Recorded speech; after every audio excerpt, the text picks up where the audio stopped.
Chapter 5, Moonlight. We're burned by the fire of shattered destinies, and we drown in tears of hovering lakes of mercury. Blind we are with open eyes, just because faith is no longer with us by our side. The moon was full that night and especially bright. Moonlight, along with the fresh air, crept in through the window. Eric lay on the bed and couldn't fall asleep. In his head spun the events that had happened to him since his arrival in Dragor. He had changed, but he was still in search of himself. In his memory, the dreams surfaced again and again, clearer than ever, once tormenting his already exhausted mind. Eric tossed and turned. The pillow bothered him, then the blanket, then his own head, never giving rest to the body and burdening it with the weight of thoughts. After some time, drowsiness did overcome him, but when he woke, he felt even more uneasy. Again that voice, those eyes, that image. Why? I warned you. A cry rang out. Eric flinched and sat up. It seemed only he heard these sounds, and because of that, he felt an overwhelming desire to find out to whom they belonged. He tried to slip out of the tower as quietly as possible, without waking his companions. In the darkness, strange sensations and feelings began to pursue him. There was no fear, but there was something else, something entirely different, a slight excitement that pushed him forward. He closed his eyes and almost ran down the steps. Reaching the fork and catching his breath, he listened into the silence. It was too calm around, no rustles, no sounds. He squeezed through the ruins, and the darkness around was suddenly cut by tongues of flame. Torches on the walls flared up one after another. From the suddenness, he shuddered and quickly looked around. Everything was still calm. There were no steps to the tower here, only a long, dark corridor, and Eric was eager to find out what was hidden at the end. Without hurrying, he continued moving, and the closer he got to his goal, the more distinctly he heard the music. It echoed in his ears, reflecting off the stone walls. The sound of an organ could not be mistaken for anything else. His heart pounded so strongly that goosebumps ran across his body, and in his soul it felt like something was jumping. Only a few steps remained, but he stopped and tried to get a hold of himself. Gathering his strength, Eric Grine wiped his damp palms on his shirt and covered those ill-fated couple of meters. The hall he entered was quite large. Candles burned everywhere, and the air smelled faintly of patchouli, vanilla, and white musk. These scents blended so harmoniously into one that one wanted to breathe them in endlessly. A woman sat at the organ, her face not visible. She was engrossed in playing a magnificent musical instrument, an unknown symphony, but certainly very beautiful, and she did not notice the guest at all. Eric sat down on one of the sofas nearby and for about half an hour watched as her fingers easily slid over the manuals. "Did you come to soothe your curiosity?" The witch abruptly stopped her playing. Eric jumped from surprise. "Me? He mumbled, not knowing what to say in response. "Well then, hello, and welcome to my abode." She turned around. Fixing her gaze on the uninvited guest, the witch took a few steps toward him with a light, airy gait. Before Eric stood a woman with long, dark, chestnut, curly hair that fell along the oval of her face. At first glance, her appearance did not seem very pleasant. Her gaze was older than her face, and far too thoughtful, yet despite all that, it was quite piercing. When he saw her greenish-gray eyes, a shiver ran through Eric's body. There was something in them, something ominous. The witch's profile was Roman, a slightly elongated nose with a hump that smoothly flowed into scarlet lips. She was tall, but not too tall, slender, with broad shoulders and hips, and her voice sounded somewhat sharp. "Don't you want to tell me anything, or will you just stand there in silence?" Eric tried again to squeeze something out of himself, but couldn't gather his thoughts. On his way here, his head had been swarming with questions and words he so wanted to say. His mind began to work at an accelerated pace, trying to recall at least something. He said almost in a whisper, "I wanted to thank you for saving me." These words sounded with a note of timidity, as if from the lips of a little boy. Eric felt somehow tiny and insignificant in the presence of the witch. "Oh, no need," she said. "I did what I had to do." Eric completely shrank, huddled in on himself. It seemed he wanted to fall through the ground or simply disappear. "I am merely a hostage of this world, and I submit to the will of fate," the witch continued. It is impossible to prevent the inevitable, only now have I come to understand this. Her eyes grew completely sorrowful. Eric wanted to object, to protest, to say that every person is capable of changing their life. But suddenly, everything became clear to him. Now he was here, and she had so desperately tried to prevent it. For a month, the witch had been entering his mind at night with warnings that he had stubbornly ignored. Somehow she knew that a hunt would be declared on him, and that his life would be in danger. The witch had even tried to frighten him, but that did not help either. The only thing that was within her power was to show him the castle from the inside. It was as if heated glass had struck the floor in his soul and shattered into small pieces. His consciousness completely turned over. Everything he had so carefully built over a short period of his life began to collapse. "Don't we control our own actions?" he thought in astonishment. And the more he clung to his belief in the higher, the more clearly he understood how strongly it influenced everything. And now he knew this for certain. "I'm sorry." Approaching the witch, he embraced her, resting his head against her shoulder. He no longer felt any superiority in her. Beside him stood an ordinary, fragile woman who greatly needed support and a strong shoulder. Now she did not seem older, and burying her face in his chest, she quietly cried. Her hot tears flowed from her eyes and fell onto his shirt, making it more and more damp. They stood almost the entire night surrounded by small dancing lights, communicating silently, exchanging the warmth of their bodies. Their hearts trembled and beat in unison.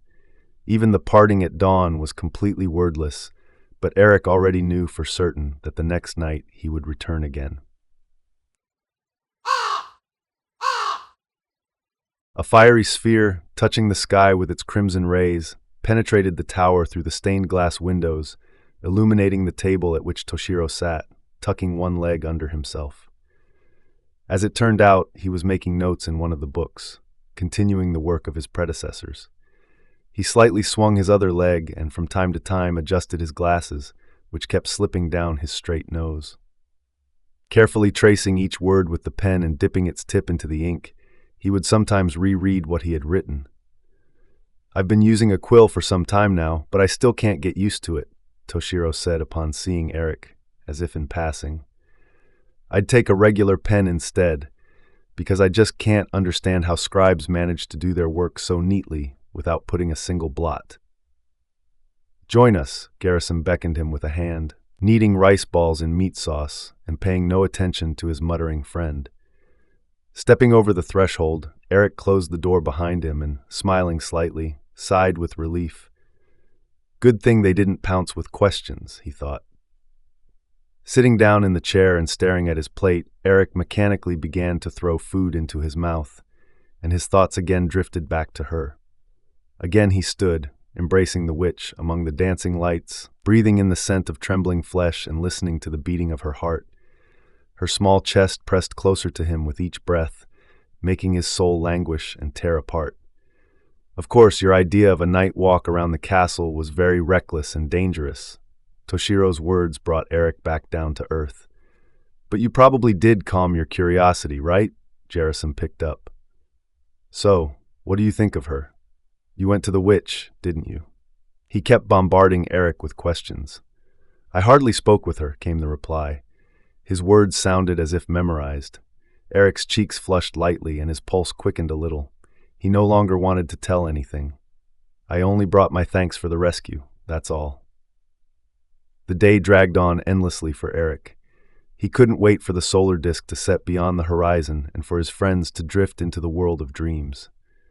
Then he would be able to calmly go to her and savor her life, her breath, and her body that enchanted the soul, to give her his warmth and tenderness. Something unimaginable was happening to him. He felt a strange lightness and a surge of vigor. Forgetting about his injury, during training he skillfully handled his awkward sword and surprised Toshiro and Garrison with his results. I can see the progress, the archer rejoiced.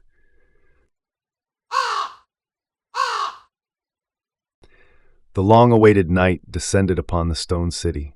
The castle came alive and filled with new sounds. The wind whistled its way into every corner, corridor, and room.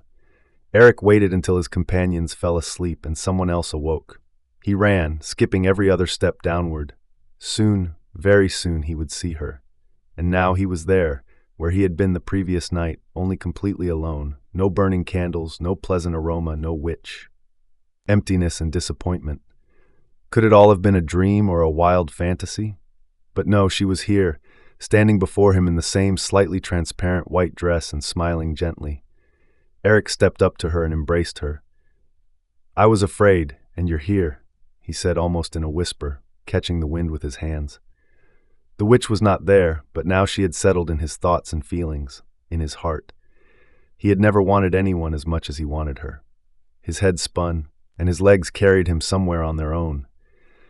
Only after some time did Eric look around to understand where he had ended up, and realized he was in the sunlit hall, where he and his friends usually practiced the art of swordsmanship. Now everything here was flooded with night darkness and the glimmer of moonlight, which reflected in his eyes. He kept searching and finding nothing. The silence pressed on his ears. Entangled in his sensations, he did not know what to do next. The only thing that came to his mind was to return to the witch's tower and wait for her there.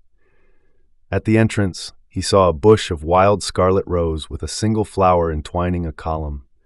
Gently swaying, it beckoned to him and drew his gaze. Its delicate petals shimmered with silver, and it took him several minutes to admire its beauty and only a few seconds to pluck it. Eric lit the candles and placed the flower on the organ manuals. He had not slept for almost 2 days. His body had become heavy as lead, and movement came with difficulty. He sank onto the sofa and instantly fell asleep, as if dissolving into the silence of the room.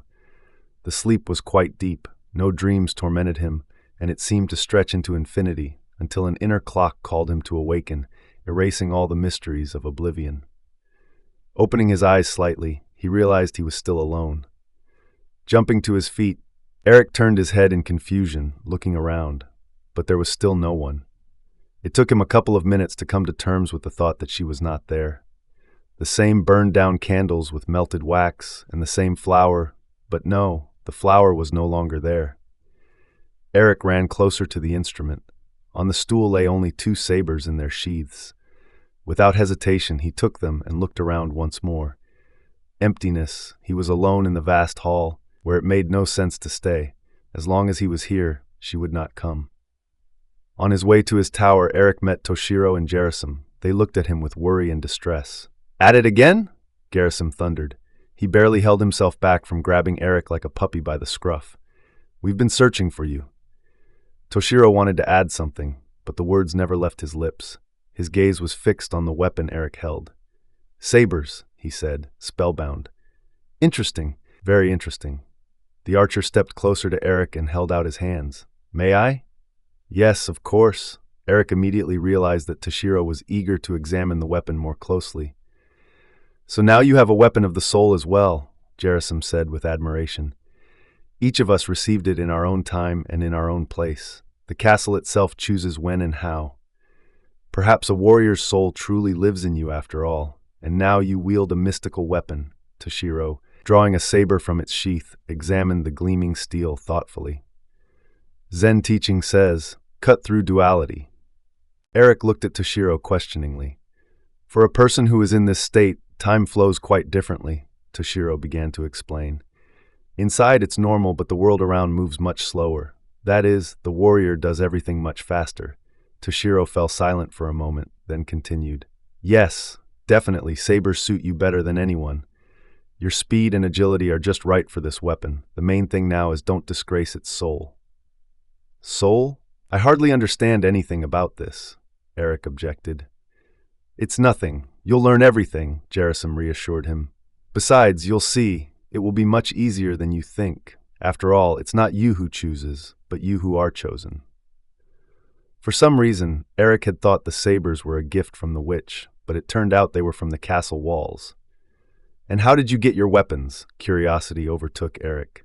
"I got mine right upon arrival," Gerasim smirked, recalling past events from his life. "I suppose the story began from the moment when, at the trial, I was sentenced to transfer at sunset. They injected me with a vaccine, but it didn't affect me, and I furiously began smashing everything that came to hand." He began his little story. The first thing to fly was a chair at the chief judge, and he lost consciousness. I bolted and tried to make a run for it. The shackles slowed my step a lot, and soon one of the guards pounced on me, but I kept moving toward the exit, not paying attention to my new burden. Then another came to his aid, and I tried to throw them off me, which I managed to do. I was almost at the exit when about 10 surrounded me.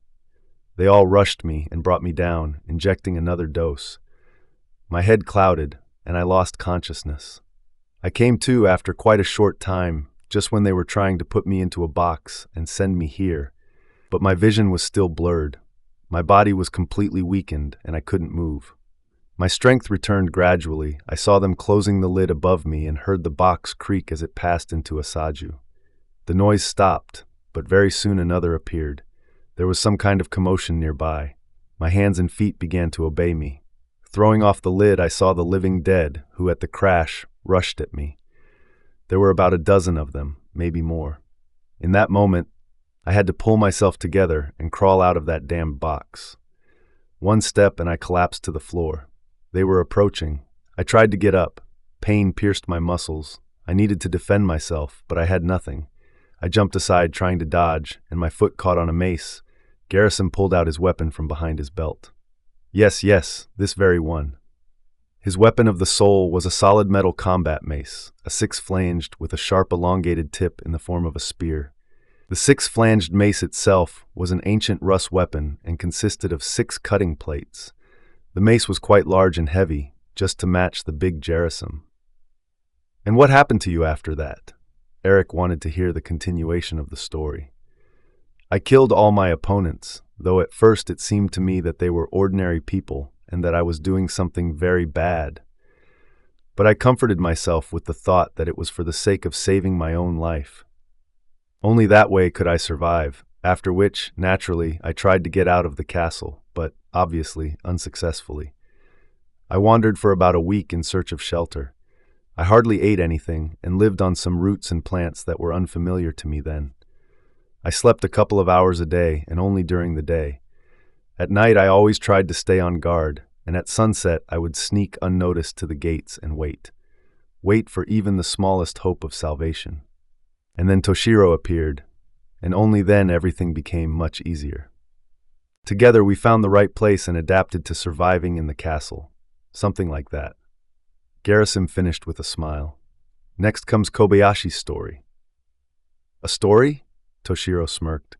That was quite a story. Having received a colossal dose of sleeping agent, I slept for more than a day, and Garrison had to carry me on himself all that time. They all laughed together and didn't even notice how they approached the sunlit hall.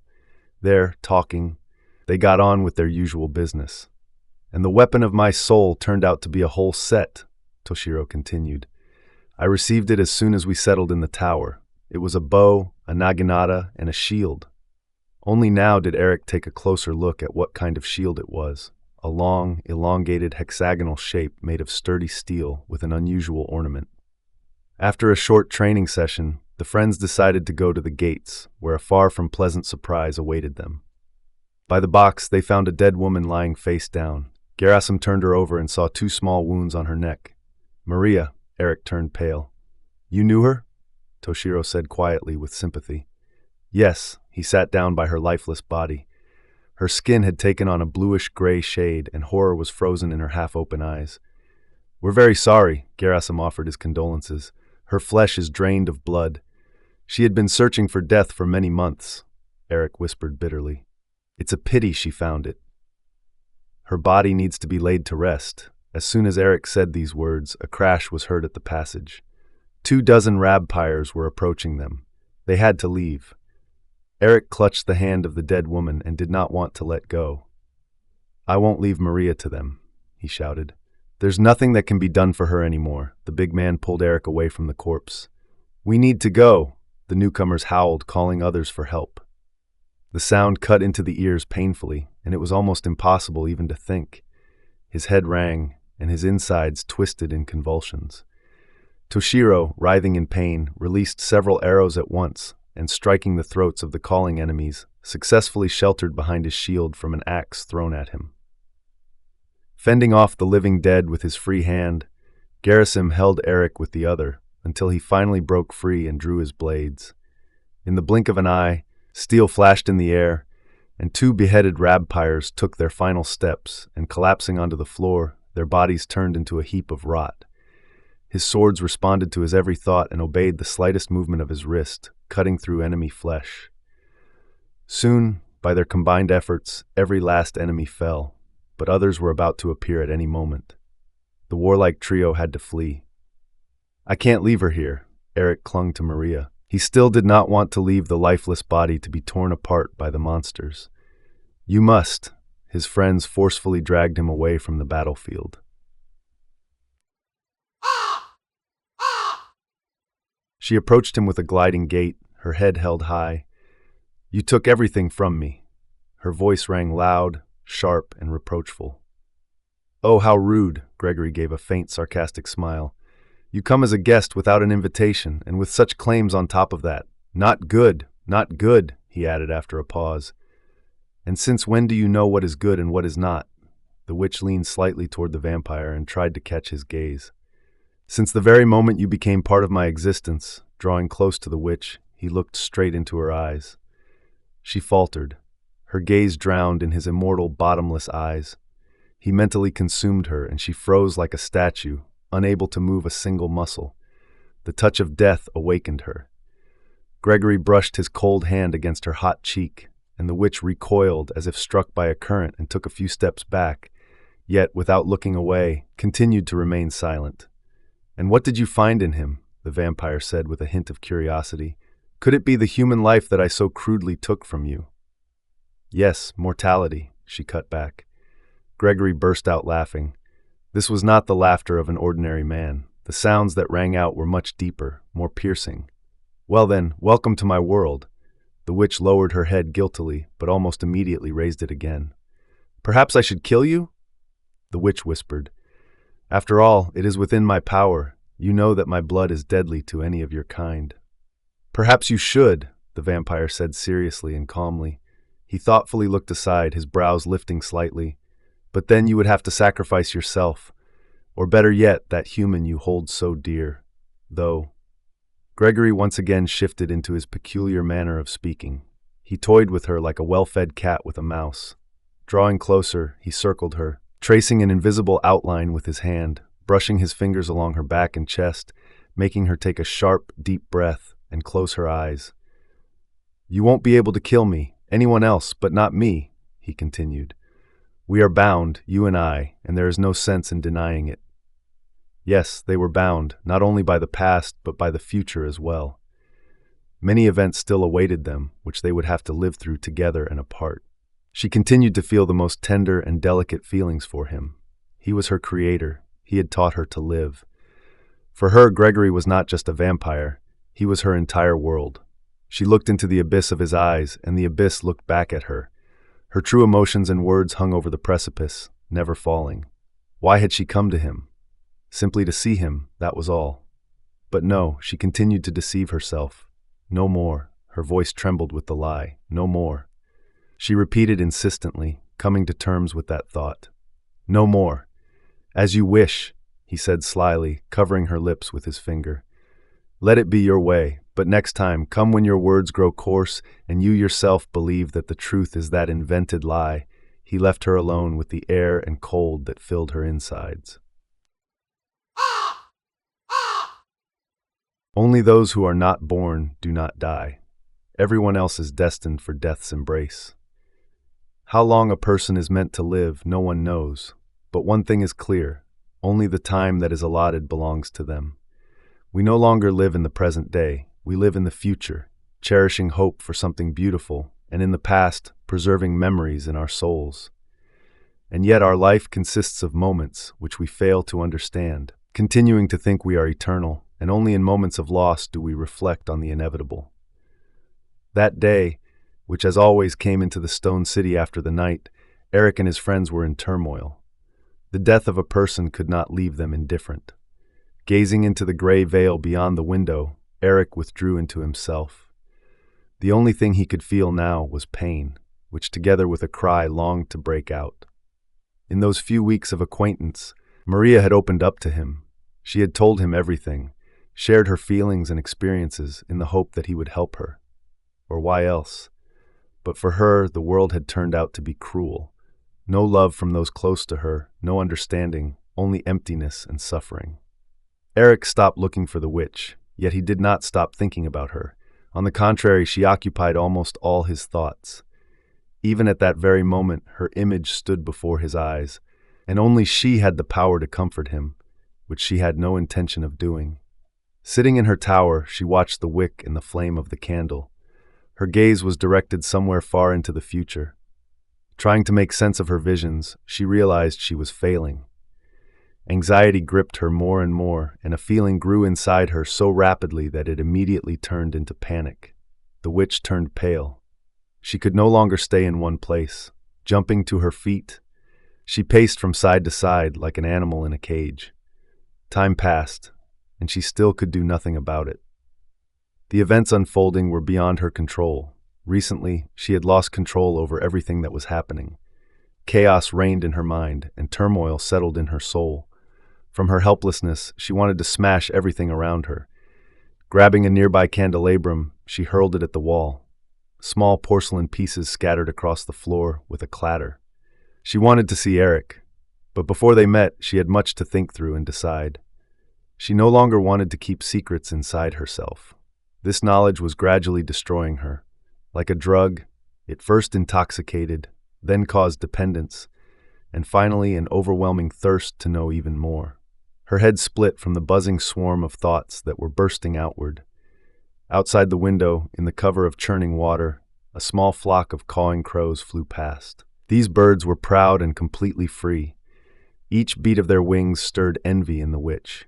Flying somewhere far upward, they disappeared into the gloom of grayness, and she was once again left alone with her thoughts. Weeks had passed since then, or perhaps even more. Time in the castle moved quite differently. Autumn had long since come to the threshold with its slight chill and soft daytime freshness. The trees in the stone city had not turned yellow at all and remained green and lush. It was one of those few days when the three warriors allowed themselves a rest, sparing themselves from sorties and training. Eric, enjoying himself, walked through the sunlit hall and dreamed of something weightless and distant. Breathing in the scents of flowering shrubs, for a moment he forgot himself and found himself somewhere far away from the castle and the monsters that inhabited it.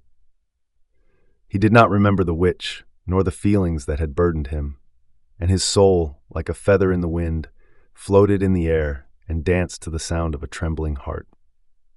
From somewhere, from the city of people, seeped the smell of smoke and dry leaves, and Eric, more than ever in his life, wanted this moment not to end. He had not felt so calm and light for a long time. "Hello!" Suddenly a painfully familiar voice came from behind. For a moment Eric felt joy, but instantly it hurt him even more than before. "Hello," he replied briefly. "You shouldn't have come, because if you leave a second time, I won't survive it." "I won't leave," the witch said calmly. "I won't leave if you want me to stay." "Of course I do." Eric pressed the witch tightly to his shoulder. "No," she broke free from his embrace. "You must know. I will tell you everything, without shadow or embarrassment, and only after what you hear will you decide, not before." Beckoning Eric with her hand, the witch sat down on the soft carpet of grass. He slowly came closer and sat beside her.